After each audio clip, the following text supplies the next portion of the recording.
Yesus, Kau berarti bagiku.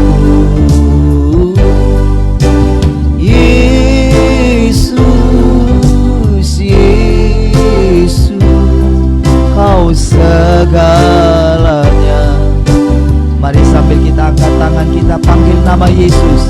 Yesus, Yesus, Kau berarti bagiku. Yesus, Yesus, Kau segalanya bagi. Katakan, Engkau kekuatan, Engkau kekuatan dan perisaiku. Kepadamu rohku berserah. Kaulah Tuhan hasrat hatiku, ku rindu menyembah. Panggil nama Yesus. Yesus, Yesus, Kau berarti bagiku. Yesus, Yesus, Kau segalanya, Kau segalanya, Kau segalanya bagiku. Kau segalanya, Kau segalanya.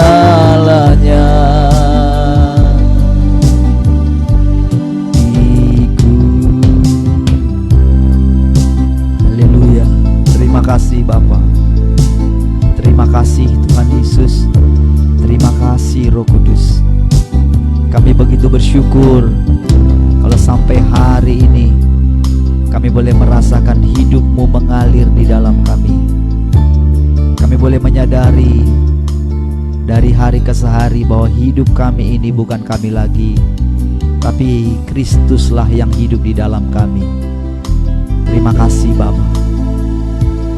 Kami menundukkan pikiran dan perasaan kami di bawah pikiran dan perasaan Kristus. Di dalam nama Tuhan Yesus, biarlah kiranya hidupnya Allah makin berlimpah-limpah dalam hidup kami. Terima kasih Bapa, terima kasih. Terima kasih Tuhan Yesus. Terima kasih Roh Kudus. Kami bersyukur. Mari silakan Bapa Surgawi, Tuhan Yesus dan Roh Kudus, silakan sampaikan isi hati-Mu bagi kami semuanya. Biarlah kiranya perkataan-perkataan-Mu itu boleh menjadi hidup di dalam kami. Setiap firman yang kami baca, yang kami dengarkan, firman itu boleh menjadi hidup di dalam kami, menjadi rema dalam hidup kami. Terima kasih Bapa. Terima kasih Tuhan Yesus. Terima kasih Roh Kudus. Kami bersyukur dalam nama Tuhan Yesus. Haleluya. Sama-sama katakan amin. Puji Tuhan. Shalom saudara. Puji Tuhan saudara, kita memasuki minggu yang kelima ya, 22, 29. Kalau ibadahnya sudah ke-6 ya. Kalau minggunya kelima ya, 5, 12, 19 ya, 5 ya. Kita dari 22. Baik saudara, nampaknya saudara ini masih lama ya. Saya tidak tahu saudara rindu juga ya beribadah bersama-sama ya. Baik saudara, kita tahu saudara, hari-hari ini saudara, seperti saya katakan kemarin di awal Paskah kemarin ya, bahwa kitab Yohanes tidak mencatat kalau Yesus naik ke sorga ya, tidak mencatat maksudnya ya. Tetapi di kitab lain saudara dikatakan di sana bahwa Yesus naik ke sorga, terangkat ke sorga ya, terangkat ke sorga. Sementara di kitab Yohanes tidak dicatat secara spesifik ya. Nah, Saudara, kita tahu selama 40 hari Tuhan menampakkan diri ya, berulang-ulang katanya.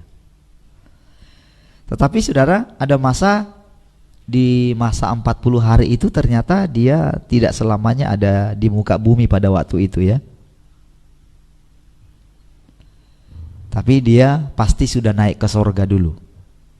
Ya, sudah naik ke sorga. Dan barulah dia 8 hari kemudian ketika dia menampakkan diri kepada semua murid termasuk Thomas, barulah dia berani mengatakan, taruhkan jarimu di sini gitu.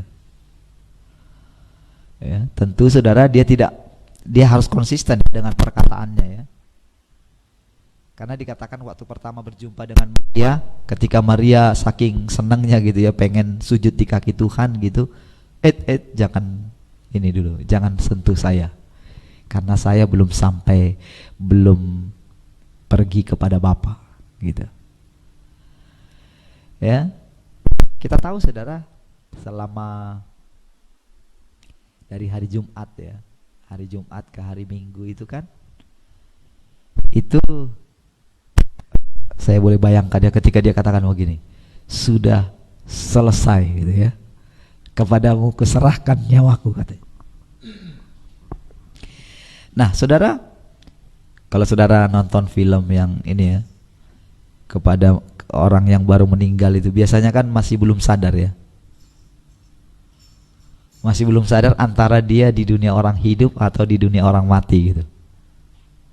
Karena kesadaran jiwanya itu masih sangat kuat sekali ya, sehingga kalau kita lihat film-film itu banyak yang kaget gitu ya, masih dia liatin tubuhnya ya saudara. Tapi saya percaya saudara, Tuhan Yesus tidak demikian ya, karena dia sangat ini dengan dua alam ini ya. Dia sangat, karena dia katakan kepadamu kuserahkan nyawaku, itu benar-benar satu perkataan. Jadi nyawanya dia nggak tinggal di situ ya, karena dia serahkan kepada Tuhan, kepada Bapaknya gitu ya. Ketika dia serahkan itu, jadi dia nyawanya itu nggak tinggal di sana gitu ya, karena dia serahkan nyawanya itu kepada tangan Bapa. Jadi saudara, praktis setelah itu saudara, dia turun ke dunia orang mati ya. Kita tahu memang tubuh secara jasmaninya masih ada di situ ya, tapi itu cuma tubuh saja ya. Nah, jadi dia turun ke dunia orang mati pasti secara roh ya, nyampaikan Injil di sana. Nah, saudara, setelah itu saudara, lalu kita tahu saudara, pada hari Minggunya kan bangkit ya, pagi-pagi benar si Maria datang ya.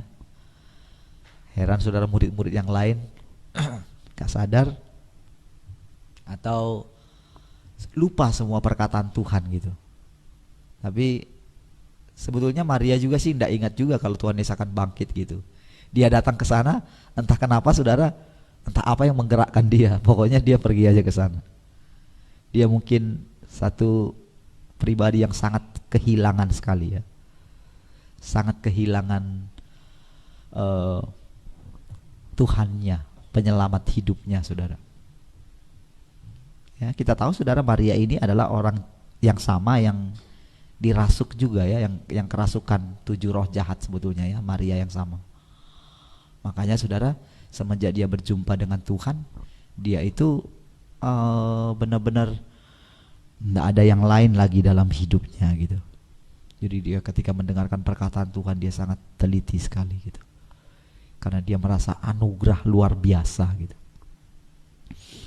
Nah saudara, ketika Tuhan Yesus menampakkan diri kepada dia pertama sekali ya, Maria kan waktu datang di sana, dia sangat begitu melihat dia berangkat ke sana saudara, dia nggak terpikir ya ada batu yang besar yang harus digulingkan, pokoknya dia pergi aja gitu. Heran juga ya, dia pergi aja, cuman kaget juga gitu loh. Jadi waktu pertama sekali batu yang besar itu digulingkan gitu ya, begitu pertama digulingkan itu, wah Dia lihat itu, dia masuk ke dalam, wah nggak ada lagi. Saudara, respon yang tiba-tiba, saudara, dia langsung lari menjumpai murid-murid yang lain. Berarti itu masih pagi-pagi sekali ya, digedor-gedor pintunya ya. Mungkin murid-murid masih pada tidur gitu ya. Wah, siapa yang kata di luar gitu. Wah, mayat Tuhan tidak ada katanya gitu. Sudah dicuri orang katanya. Dia, wah pasti ya gimana orang yang tergopoh-gopoh ya. Waduh, gawat nih, gawat. Ada yang mencuri mayat Tuhan katanya. Lalu si Petrus sama si ini sama murid yang lain tuh lari ke sana gitu. Murid yang lain, saya nggak tahu murid yang lain ini siapa. Jangan-jangan Yohanes juga kali ya. Dia nggak mau menyebut dirinya. Murid yang lain katanya. Wah, lihat nggak ada. Tapi mereka pulang gitu ya. Mereka pulang gitu. Tidak sempat saudara Tuhan itu menampakkan diri kepada mereka gitu ya.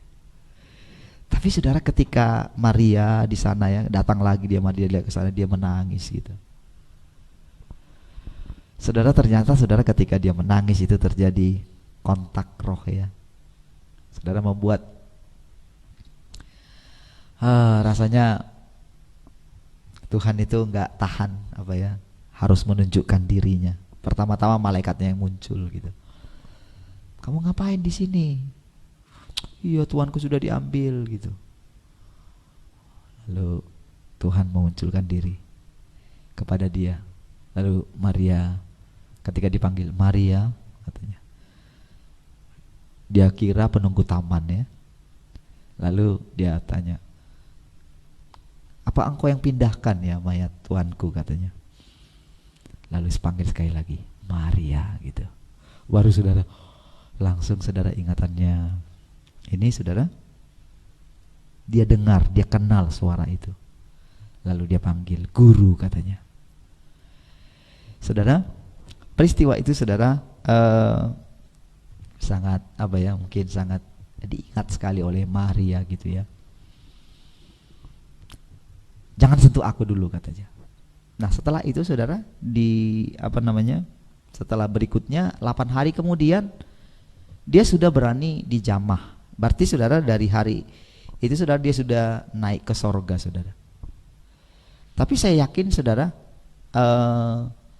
kan saudara, ceritanya kan di dalam kitab Ibrani dikatakan bahwa dia kan akan membawa darahnya juga ke bait suci yang ada di sorga. Berarti saudara dia menunggu waktu itu saudara. Jadi waktu dia bangkit itu dia nggak langsung naik ke sorga saudara. Tapi dia menunggu ya. Dia melihat itu saudara.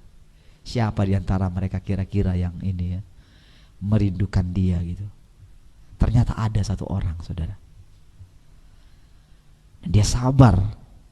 Harusnya saudara kepada Petrus dan Yohanes ya, atau siapa yang lain ya, yang dikatakan murid yang lain. Tapi mereka tidak sabar. Mereka langsung lari dari situ gitu. Nah ternyata Maria orang yang pertama ya melihat Tuhan gitu. Sebelum Tuhan itu naik ya.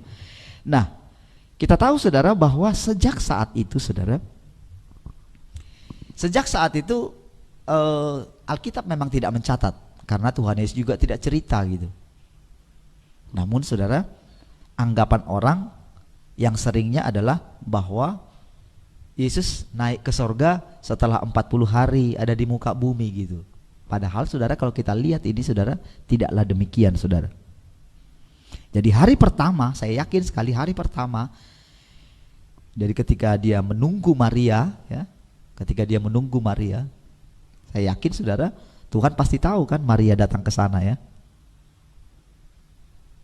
Pasti saudara ketika bangun pagi-pagi saudara, Maria itu kan hatinya ini pasti sudah diliputi dengan itu sepanjang hari Jumat sampai hari Minggu itu ya. Dia sedih sekali ya.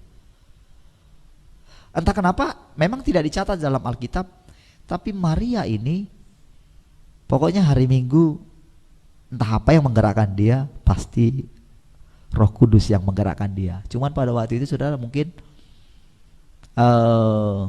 tak diceritakan di sana ya. Tapi itulah yang membuat dia ya dengan perempuan yang lain ya, dengan Maria yang lain. Mereka bertiga pergi ke sana, mereka sepakat gitu, mau melihat gitu. Ya. Nah, dan kalau kita lihat di sana Tuhan sampai menunggu dia. Tuhan Yesus harus menunggu mereka, menunggu Maria secara khusus ya. Baru dia naik ke sorga. Itu satu hal yang luar biasa ya bagi Maria. Kerinduan dia akan Tuhan, saudara, membuat Tuhan harus menunggu untuk naik ke sorga. Karena memang saudara, memang dia harus naik ke sorga karena dia harus melakukan yang asli di sorga, saudara. Yang di bumi ini kan hanya gambaran saja ya. Tapi di sorga dia harus naik ke sendiri, bawa darahnya di atas mezbah yang ada di sorga gitu. Nah, saudara, setelah itu saudara, boleh kita lihat bagaimana Tuhan Yesus berulang kali menampakkan diri. Dan terakhir dikatakan saudara, bahwa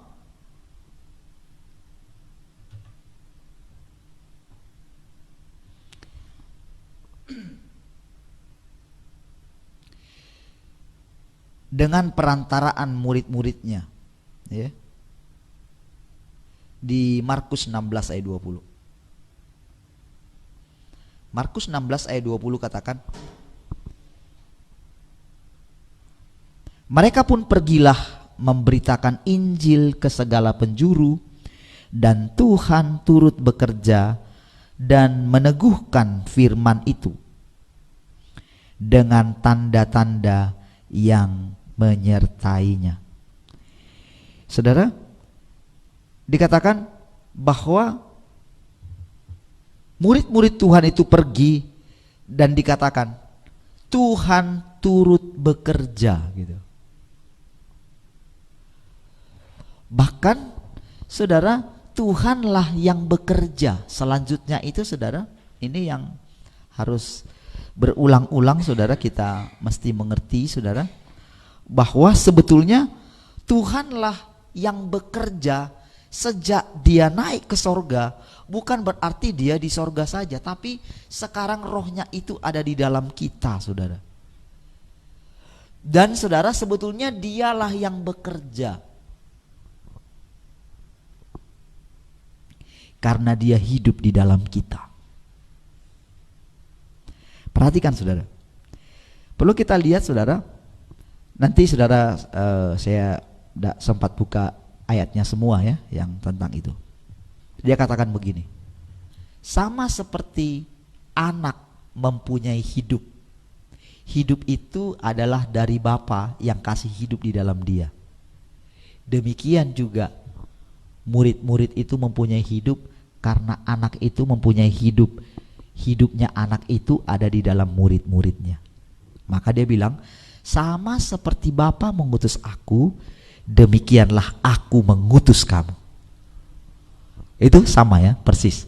Sama seperti Bapa mengutus aku dan aku pun mengutus kamu, sama. Ya, jadi kalau dikatakan sama itu saudara harus sama. Ya. Nah, sekarang saudara, kita lihat saudara di Yohanes 5 ya dulu ya, ayat 24 sampai 25.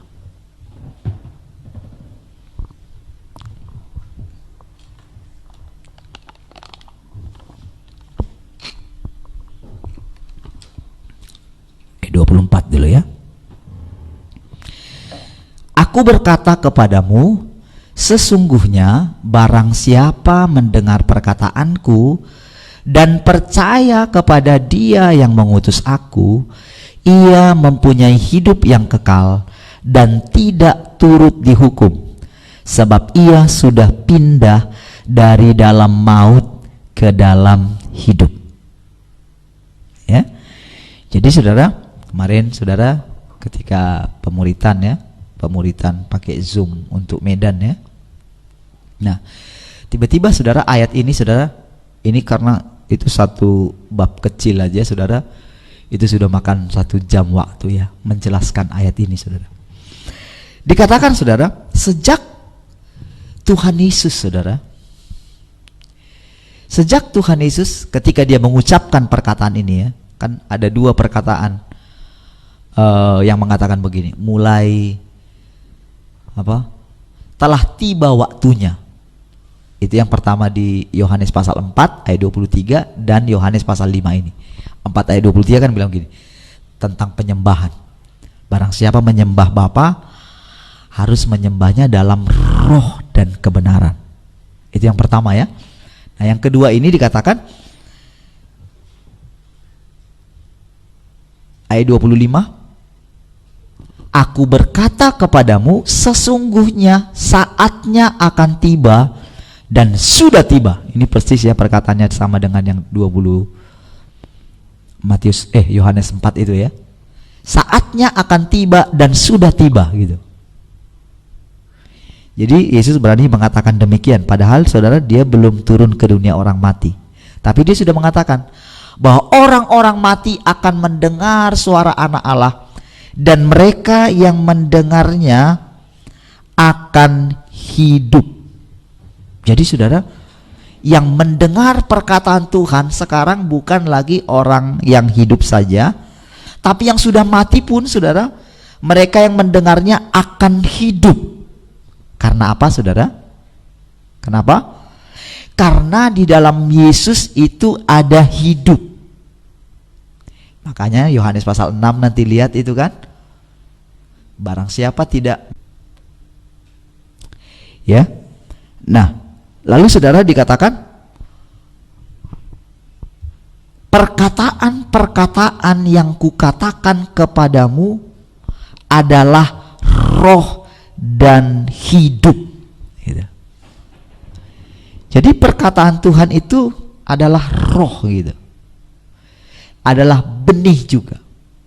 Jadi saudara, keselamatan itu bukan hanya berbicara mengenai kita menerima Tuhan, ya, kita menerima pengampunan, lalu kita masuk surga.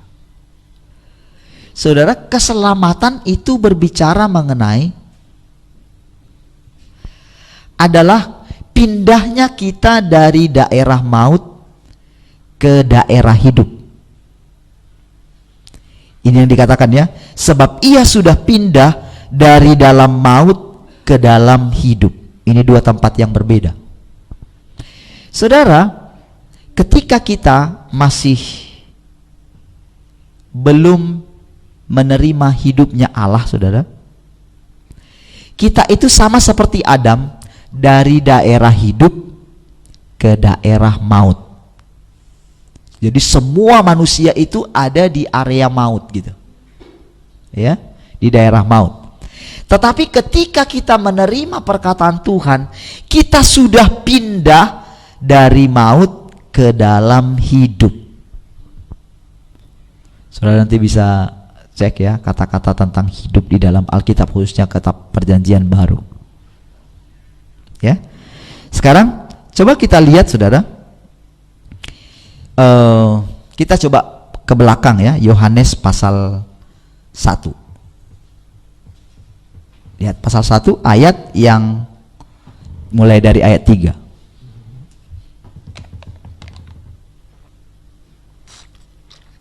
Ayat 3. Oke. Ayat 3. Ayat 3. Masih tetap itu. Ini baru. Oke, lihat. Segala sesuatu dijadikan oleh Dia, dan tanpa Dia tidak ada suatu pun yang telah jadi dari segala yang telah dijadikan. Siapa yang menjadikan saudara? Tuhan Yesus, amin. Dia sang firman itu. Lalu dikatakan ayat 4, di dalam Dia ada hidup, dan hidup itu adalah terang manusia. Perhatikan ya dua kata ini, antara hidup dan terang itu sama. Ya, di dalam Dia ada hidup, dan hidup itu adalah terang manusia. Terang itu bercahaya di dalam kegelapan, dan kegelapan itu tidak menguasainya. Ini sangat relevan sekali dengan perkataan Tuhan, di atas batu karang ini aku akan mendirikan jemaatku. Alam maut tidak akan menguasainya. Sama seperti perkataan ini dikatakan, terang itu bercahaya di dalam kegelapan, dan kegelapan itu tidak menguasainya. Tentu yang pertama, saudara, menjadi terang itu adalah Tuhan. Amin. Akulah terang dunia, dia berkata. Namun ingat perkataan Tuhan lagi yang mengatakan tadi, sama seperti Bapa mengutus aku, demikianlah aku mengutus kamu. Itulah kesatuan kita dengan keluarga Allah, saudara. Jadi saudara, sekarang saudara, terang itu harus ada di mana-mana melalui hidup orang percaya. Itulah hidup itu. Dan sebetulnya hidup itu adalah Kristus yang tinggal di dalam kita. Amin.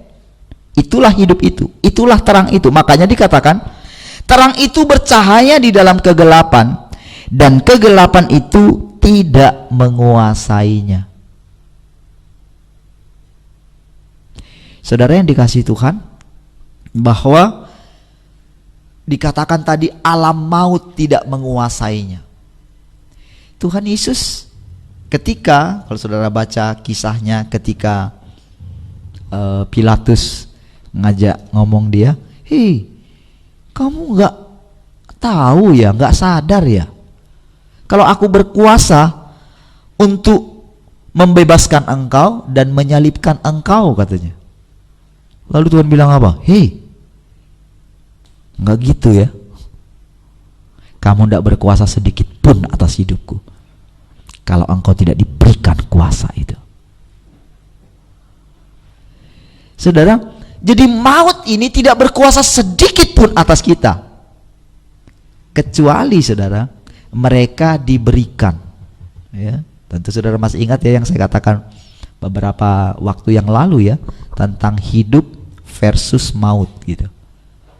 Alam maut tidak bisa menguasainya asal kita tetap tinggal di dalam dia. Nah, sekarang kita lompat ke, coba kita lihat sekarang di Yohanes pasal 12. Nah, mulai dari ayat yang 11 dulu kali ya. 11 dulu. Ayat 25 ya. 11 ayat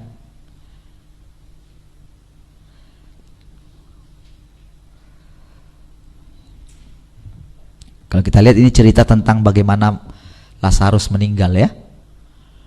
Lalu Marta datang gitu. Tapi Marta datang dengan sudah punya teologi tentang kebangkitan gitu. Maka kata Marta kepada Yesus, ayat 21 dulu ya, Tuhan, sekiranya engkau ada di sini, saudaraku pasti tidak mati, katanya. Wah, ini satu perkataan yang tepat sebetulnya ya. Karena Marta itu boleh melihat bagaimana Yesus sudah pernah membangkitkan orang mati mungkin ya. Makanya dia katakan, kalau engkau ada di sini, jadi punya pikiran Lazarus tidak akan mati lah gitu. Tapi sekarang pun aku tahu bahwa Allah akan memberikan kepadamu segala sesuatu yang engkau minta kepadanya. Kata Yesus kepada Marta, saudaramu akan bangkit, katanya.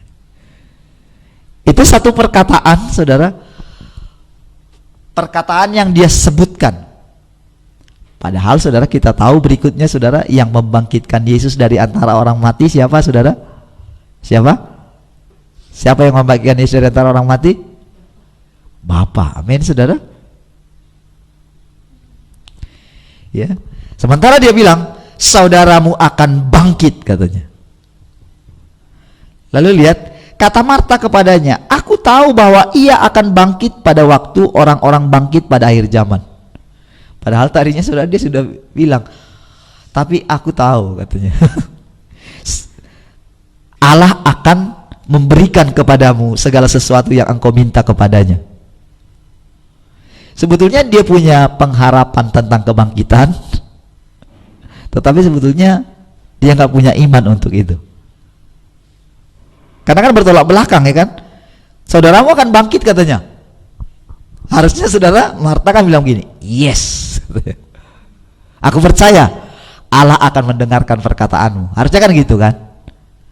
Kalau kita lihat perkataan yang sebelumnya. Tapi kok malah dia bilang, kata Marta kepadanya, aku tahu bahwa ia akan bangkit pada waktu orang-orang bangkit pada akhir zaman. Ya, saudara, di kisah ini saudara, kita melihat saudara satu jalan cerita di mana Tuhan tidak langsung gitu. Jadi saudara, lewat peristiwa ini saudara, ada sesuatu yang diajarkan bukan hanya untuk Marta tapi untuk kita juga. Amin. Kalau nggak ada kisah ini saudara, tak ada cerita seperti ini. Kalau langsung ditemukan Yesus datang, ya langsung datang, bangkitkan gitu, nggak ada cerita ini, ya. Tapi dengan itu saudara, adalah pelajaran bagi kita. Karena pelajaran bagi Marta juga pelajaran bagi kita saudara. Ingat saudara, kita ini ada di buah pinggang orang-orang sebelum kita. Amin. Orang-orang percaya sebelum kita, ya, masih ingat ya? Nah, perhatikan. Jawab Yesus, akulah kebangkitan dan hidup. Barang siapa percaya kepadaku, ia akan hidup walaupun ia sudah mati. Artinya apa saudara? Yesus sendiri mengatakan di dalam Yesus tidak ada kematian. Amin. Di dalam Yesus tidak ada kegelapan. Alam maut tidak akan menguasainya. Makanya dikatakan, barang siapa percaya kepadaku, ia akan hidup walaupun ia sudah mati.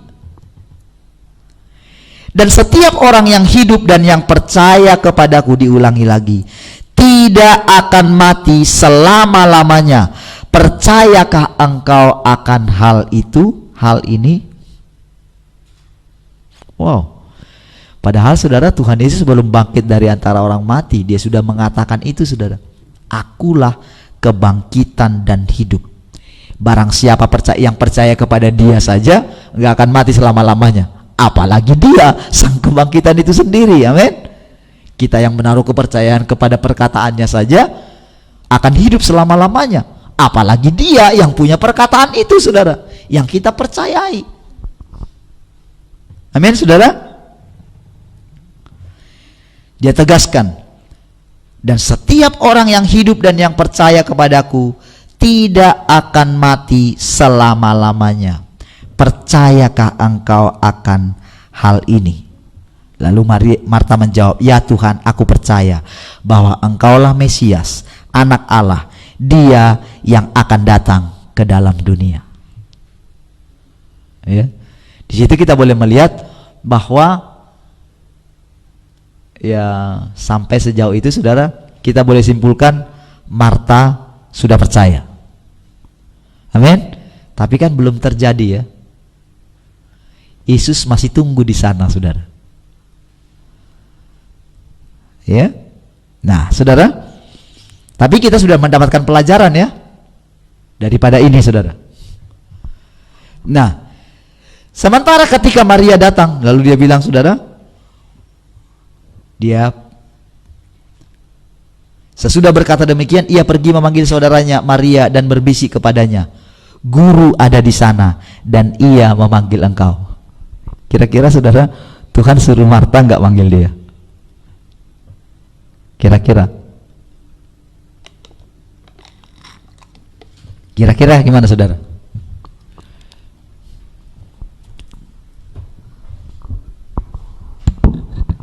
Ada yang bisa jawab? Hah? Kira-kira disuruh nggak? Siapa yang setuju? Disuruh atau tidak disuruh?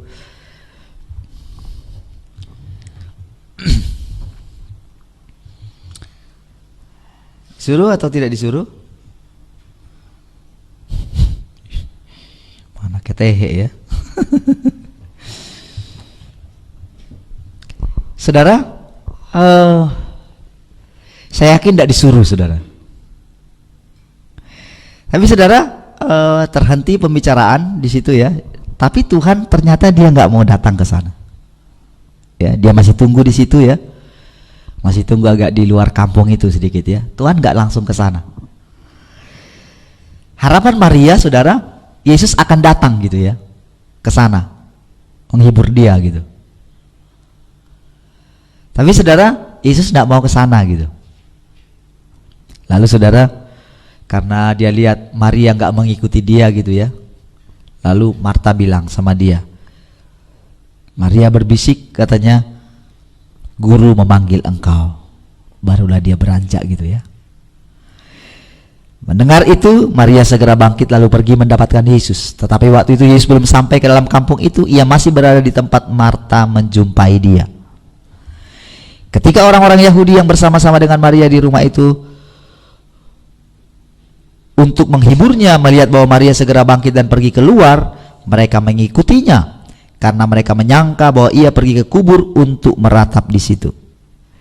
Setibanya Maria di tempat Yesus berada dan melihat dia, tersungkurlah ia di depan kakinya dan berkata kepadanya, Tuhan, sambil menangis ya, sekiranya engkau ada di sini, saudaraku pasti tidak mati. Ketika Yesus melihat Maria menangis dan juga orang-orang Yahudi yang datang bersama-sama dia, maka masgullah hatinya. Ia sangat terharu dan berkata, di mana kamu baringkan dia? Saudara, Maria tidak mendapatkan pelajaran yang seperti kepada Marta, saudara. Tapi saudara, hati Tuhan langsung tersentuh ya. Sama seperti ketika Yesus bangkit itu ya. Pastikan Tuhan melihat ya. Sebelum dia menampakkan diri kepada Maria itu, Tuhan kan pasti melihat dia toh, amin. Pasti dia melihat dia lari dari rumah, dia ikutin gitu ya. Sama hari sebelumnya ya, pasti dia melihat itu. Ketika sampai di sana, dia melihat kesedihan hatinya, dia nangis, aduh, di manakah Tuhanku, di mana, siapa yang curi dia gitu ya.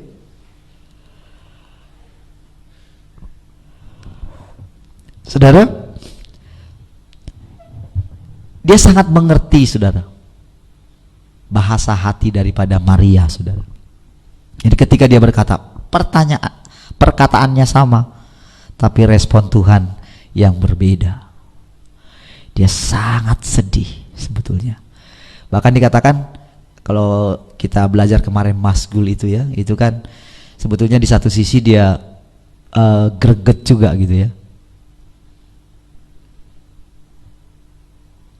Tapi langsung dia bangkitkan, karena itu yang paling dibutuhkan oleh Maria pada waktu itu, bukan yang lain.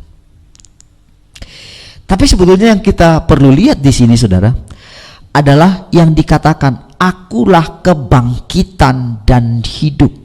Barang siapa percaya kepadaku, ia tidak akan mati. Ia akan tetap hidup walaupun dia sudah mati, katanya tadi ya. Ia akan hidup walaupun ia sudah mati. Dan setiap orang yang hidup dan yang percaya kepadaku, orang yang hidup dan yang percaya kepadaku tidak akan mati selama-lamanya. Saudara, kita tahu, saudara, dunia ini, saudara, sedang menuju kepada kehancurannya, saudara. Saudara, dosa itu bukanlah sesuatu yang, bukan itu yang utama dikalahkan oleh Tuhan. Dosa itu adalah satu akibat perbuatan yang nanti tujuannya orang akan mendapatkan maut, gitu. Jadi tujuan tertingginya bukan dosa itu sendiri, tetapi dikatakan upah dosa adalah apa? Maut. Itu sebabnya, saudara, Tuhan Yesus menebus kita bukan menebus dosa kita, tapi yang ditebus adalah pribadi kita sendiri. Dari apa, saudara? Dari maut, saudara. Itu sebabnya, saudara, salib bukanlah tujuan tertinggi kita, saudara.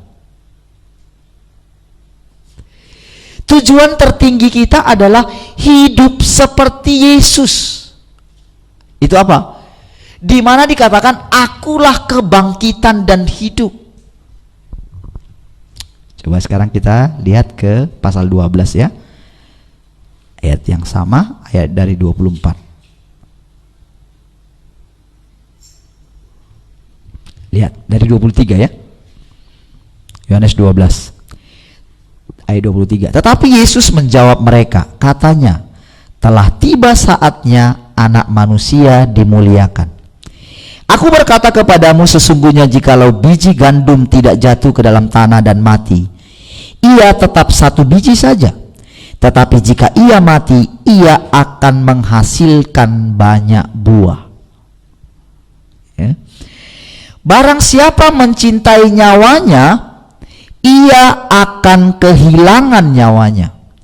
Tetapi barang siapa tidak mencintai nyawanya di dunia ini, ia akan memeliharanya untuk hidup yang kekal. Saudara, hidup di dunia ini adalah hidup untuk menyerahkan nyawa kita, saudara. Tetapi hasil akhirnya dari situ adalah untuk memperoleh hidup yang kekal. Makanya Tuhan Yesus menunjukkan jalannya kepada kita, saudara. Barang siapa mencintai nyawanya, ia akan justru kehilangan nyawanya. Saudara, dunia ini akan menawarkan kepada kita bagaimana supaya hidup survive di dunia ini. Dari segi keuangan, dari segi kesehatan, ekonomi, ya. Dari segi apa saja, dunia ini akan menawarkan bagaimana caranya hidup survive. Lihat saudara di online ya, saudara di media sosial, lihat itu. Beritanya apa, saudara? Menawarkan kemudahan untuk mendapatkan uang dengan cepat, toh?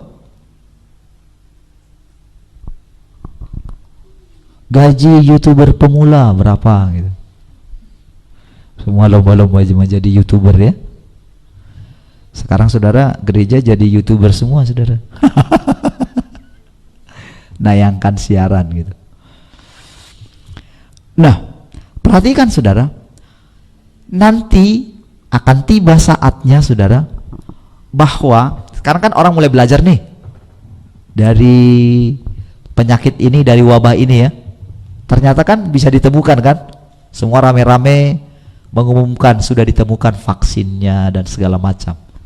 Tapi tahukah saudara, pola pikir manusia tentu jalan. Apa pola pikir manusia, saudara? Bagaimana caranya supaya survive. Saudara, kalau kita tidak rela kehilangan nyawa kita, perhatikan baik-baik saudara, sehebat apapun nanti diberitakan tentang bagaimana tentang berita akhir zaman, kalau kita tidak rela kehilangan nyawa, kita masih tetap tinggal di dunia ini. Dan percayalah, pasti tidak akan terangkat.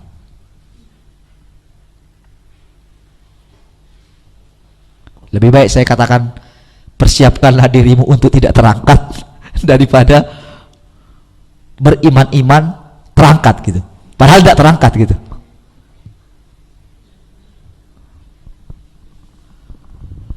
Karena saudara, syaratnya tidak ada lain adalah harus rela kehilangan nyawa.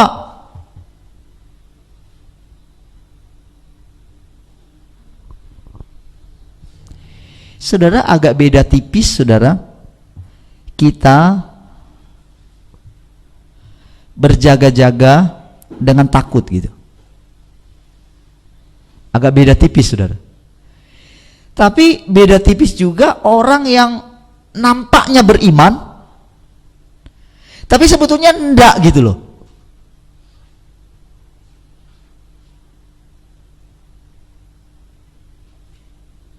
Bisa mengatakan, wah kita pasti selamat. Itu berbeda dengan kebenaran yang Tuhan sampaikan, saudara. Karena Tuhan katakan rela kehilangan nyawa, maka justru akan mendapatkan nyawa.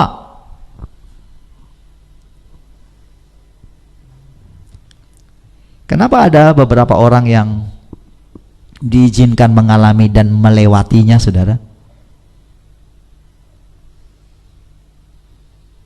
Kalau benar kesaksiannya, saudara, harusnya, saudara, justru ketika rela kehilangan nyawa, justru dia akan mendapatkan nyawanya. Coba saja, saudara. Ketika saudara khawatir, malah makin khawatir, saudara. Tetapi ketika saudara rela kehilangan nyawa, nyawaku ada di tangan Tuhan, aku menyerahkan nyawaku kepadamu. Saudara, sebentar lagi perhatikan, saudara. Setelah lewat wabah ini, pasti, saudara, pasukan si jahat, yang pasti dia pakai orang-orang, saudara ya. Dia nggak bisa main langsung, saudara. Pasukan alam maut ini nggak bisa langsung bergerak, pasti memakai orang-orang, memakai manusia. Pasti mereka dimanfaatkan, saudara. Orang-orang jahat di dunia, saudara, dimanfaatkan bagaimana supaya bisa menguasai dunia ini, saudara.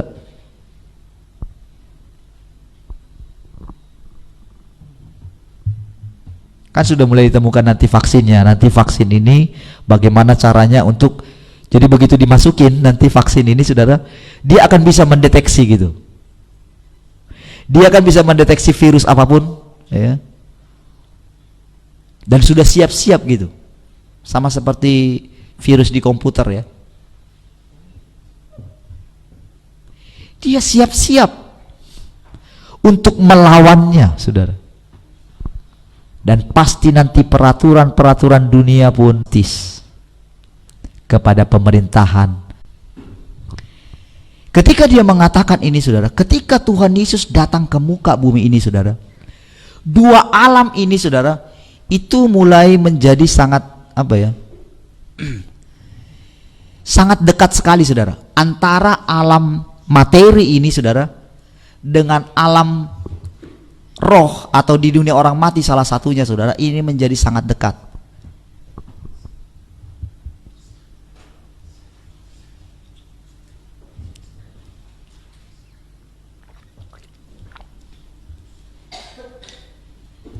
Sehingga, saudara, perkataan kita, saudara, perkataan Tuhan Yesus, bila semakin banyak, saudara, kita mengerti kebenaran ini, perhatikan, saudara,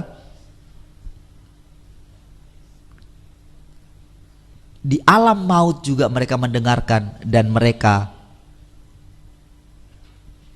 si jahat juga pasti mulai mengerti, saudara, bahwa waktunya itu akan makin dipercepat. Karena ada ayat yang bilang begini, seandainya waktunya tidak dipercepat, maka tidak akan ada yang selamat, katanya. Jadi perlu kita mengetahui, saudara, bahwa waktunya itu terjadi percepatan, saudara.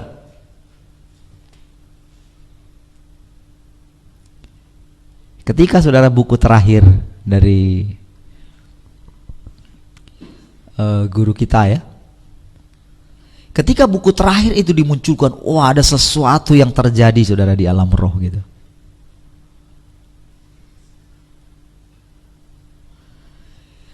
Saudara, ketika perkataan ini kita mengerti, dan sekarang, saudara, perkataan kita, begitu kita menyadari hidup kita bukan kita lagi, bahwa ternyata Kristus yang hidup dalam kita, perkataan kita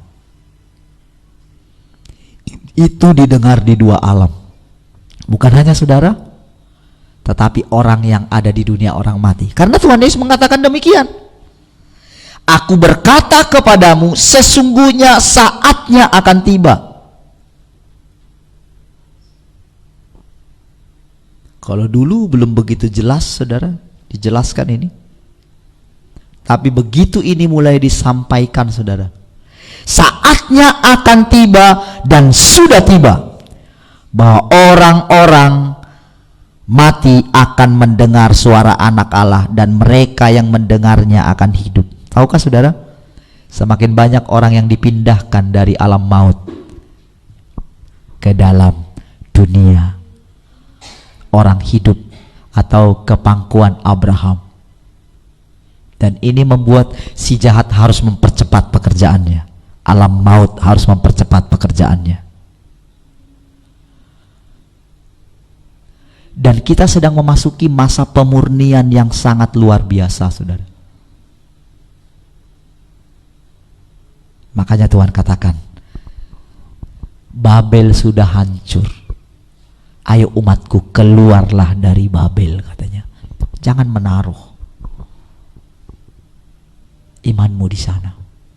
Jangan menaruh hidupmu di sana. Jangan investasikan hidupmu di dunia ini. Tapi investasikanlah hidupmu dalam kerajaan Allah.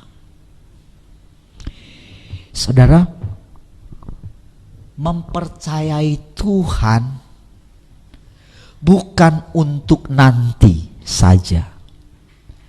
Mempercayai Tuhan adalah mempersilakan hidupnya itu makin berlimpah-limpah dalam hidup kita. Pencuri datang hanya untuk mencuri, membunuh, dan membinasakan. Tapi aku datang supaya kamu mempunyai hidup, dan mempunyainya dalam segala kelimpahan. Mempunyai apa? Mempunyai hidup itu. Tapi bagaimana caranya supaya hidupnya itu ada dalam kita? Dikatakan mesti rela kehilangan nyawa. Kita mulai memisahkan diri ya, atau kita mulai hendak lagi ya menaruhkan kepercayaan kita di dunia ini. Saudara, pilihan ada di tangan kita masing-masing nantinya, saudara. Tentu saudara akan ada nanti kabar-kabar bagaimana caranya supaya pemasangan chip itu bisa masuk akal gitu. Orang yang tidak rela kehilangan nyawanya akan dengan mudah saja akan dipasang itu. Orang yang tidak tanya Tuhan di dalam hatinya, aku terima itu atau enggak, orang itu akan dengan terima saja, terima vaksinnya. Kali ini akan berbeda, saudara. Percayalah.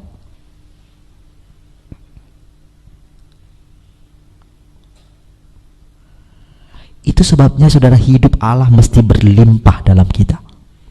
Kalau kita tidak rela kehilangan nyawa, akan dengan mudah saja masuk hal yang pertama, masuk lebih dalam lagi, masuk lebih dalam lagi, masuk lebih dalam lagi, dan terakhir dipasanglah chip itu. Mungkin masih ditawarkan saudara bonus-bonus ketika nanti pasang chip itu. Seperti kalau kita itu kan wallet itu loh, apa namanya, dompet itu kayak apa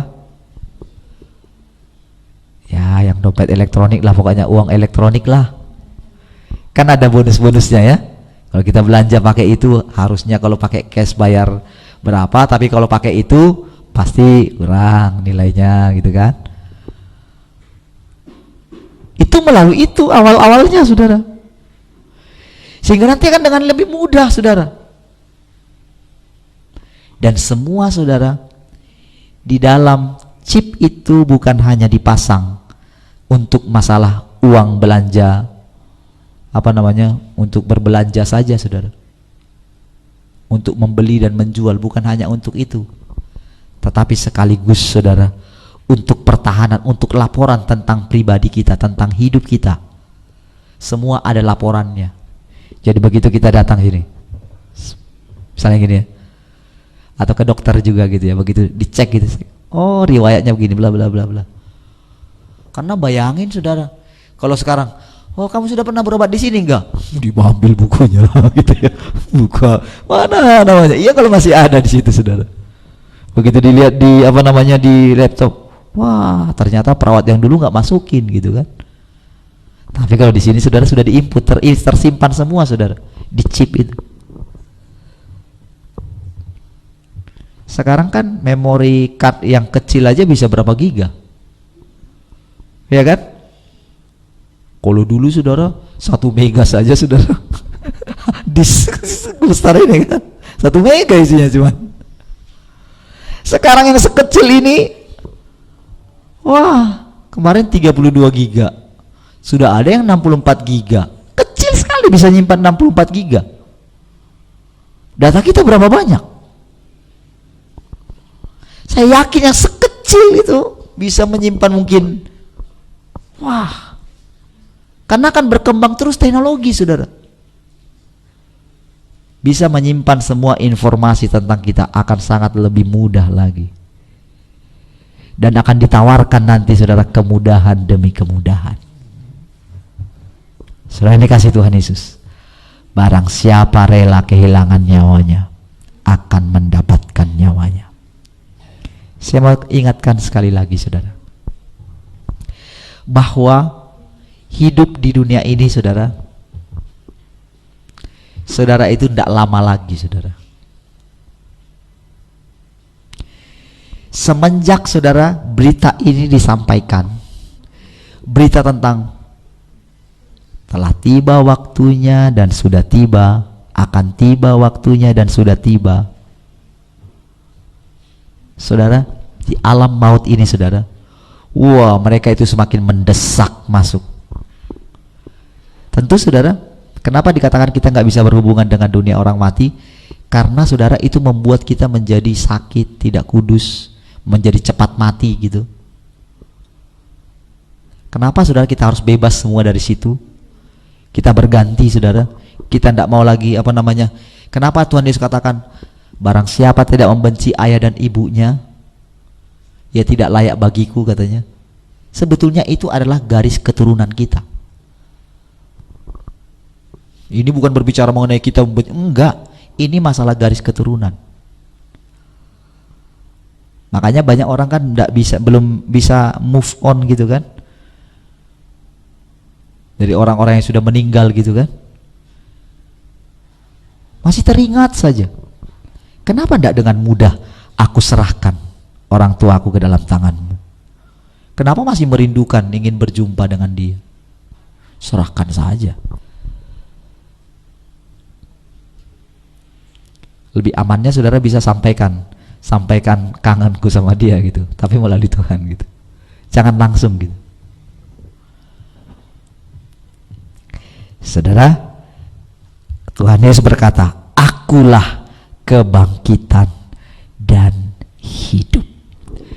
Saudara, ketika kita tinggal di dalam dia, hidupnya Kristus itu membuat kita punya roh kebangkitan saudara. Bukan roh kematian, tapi roh kebangkitan. Hidup inilah yang berlimpah-limpah terus. Bagaimana cara mendapatkannya? Kita bersekutu dengan dia, tinggal di dalam dia, dia di dalam kita. Makanya dikatakan tadi di Yohanes 12 itu, dikatakan ayat yang ke-26 ya, masalah. Barang siapa, Yohanes 12 ayat 26, barang siapa melayani aku, ia harus mengikut aku, dan di mana aku berada, di situ pun pelayanku akan berada. Barang siapa melayani aku, ia akan dihormati Bapa. Saudara, dimanapun Yesus berada, disitulah kita berada. Amin. Artinya apa saudara? Kita tinggal di dalam dia dan dia di dalam kita saudara. Tidak ada yang perlu kita takutkan sedikit pun di atas muka bumi ini. Mungkin virus boleh datang apa saja saudara, nggak perlu kita katakan, oh nggak perlu, perkatakan inilah, perkatakan itu, enggak. Imani saja saudara, kita tinggal di dalam dia. Amin. Kadang-kadang justru ketika kita memperkatakan sesuatu, kita sedang menunjukkan bahwa kita khawatir. Tentu sudah pernah dengarkan kesaksian saya tentang itu ya. Dulu saya masih terbiasa, wah siapa bilang aku sakit, perkatakan. Tuhan katakan justru sedang menunjukkan dirimu sedang takut, sedang sakit justru. Percaya saja, tinggal saja di dalam Dia. Tinggal di dalam Dia, Dia di dalam kita. Nggak perlu kita harus pakai perkataan gitu, enggak. Awal-awal bisa, tapi selanjutnya tidak demikian. Amin, saudara. Haleluya, puji Tuhan. Saudara, mari kita akhiri ibadah kita. Haleluya. Kasih-Mu lebih dari mentari yang tak pernah berhenti, memancarkan sinarnya. Cinta-Mu lebih dari samudra, tenggelamku di dalam kesetiaan-Mu Tuhan. Terima atas cinta-Mu seperti mentari yang bersinar, seperti mentari yang bersinar. Seperti itu kasih Bapa, seperti gelombang samudra, takkan pernah berhenti Kau mengasihiku. Seperti tingginya langit biru,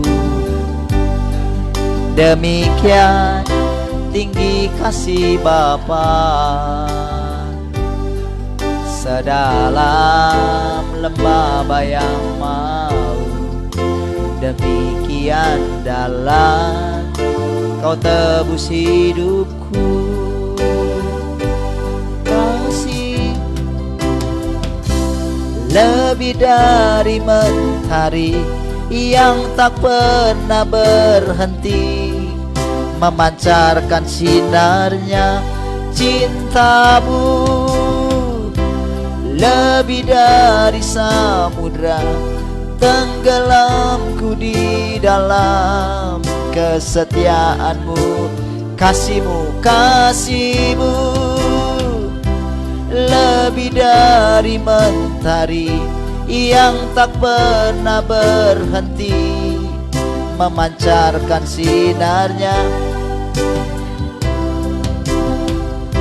Lebih dari samudra, tenggelamku di dalam kesetiaan-Mu Tuhan. Terima kasih atas cinta-Mu. Terima kasih, terima kasih atas cinta. Terima kasih, terima kasih atas cinta-Mu.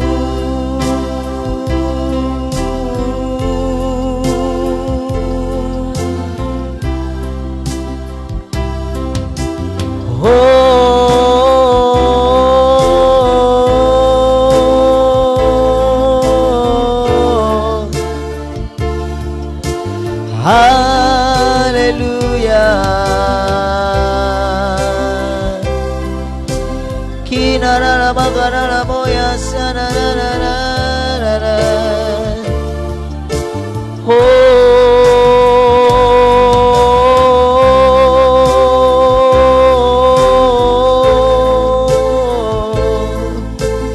Haleluya.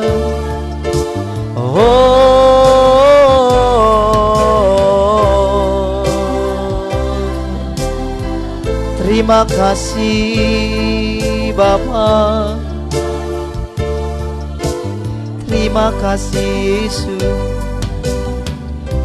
kami bersyukur. Makasih Bapa Surgawi,